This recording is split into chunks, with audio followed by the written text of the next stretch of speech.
এটা একটা ভালো পলিসি, অন্যের জায়গায় কাজ বাধা দেওয়ার জন্য ধর্নায় বসা। আজকে আমাদের এই পাশের বাড়ির মহিলা এটাই করছে। ওনাদের কি জায়গা আছে সেটা তো উনি প্রমাণ দিতেই পাচ্ছেন না, তার উপরে আবার আমাদের সাথে প্রতিদিনই এই বিষয়টাকে নিয়ে ঝামেলা করেই যাচ্ছেন। আমরা এর আগে ওনাকে বারবার বলেছি যদি আপনার 1 ইঞ্চিও জায়গা বেশি থাকে তাহলেও কিন্তু আমরা দিয়ে দেবো, আপনি সেই জিনিসটার আমিন নিয়ে এসে মেপে ভালো করে দেখে নিন। এখান থেকে তুই এখান থেকে ভাগ। কেন ওইখান এখান থেকে তুই ভাগ। এটা কি আপনার এখান জায়গা? থেকে আমার এই জায়গা।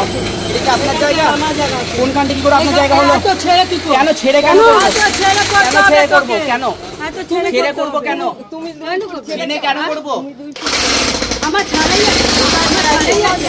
ছাড়ার পরে জায়গা ছাড়া আছে। এই জিনিসটা এখন আবার উনি নতুন শুরু করেছেন, বলছেন নাকি পাঁচিলের পরে আমার 2 ফুট জায়গা ছাড়া আছে। এর আগের বার যখন আমি ভিডিও দিয়েছিলাম তোমাদের মধ্যে অনেকেই কমেন্টে বলেছিল পাঁচিল যখন দেয় জায়গা ছেড়েই দেয়। এই কমেন্টগুলো দেখেই মনে হচ্ছে উনি এখন এই জিনিসটা বলছেন। পরে বেশ কিছুটা জায়গা ছাড়া আছে কিন্তু পাঁচিলের পরে নেই।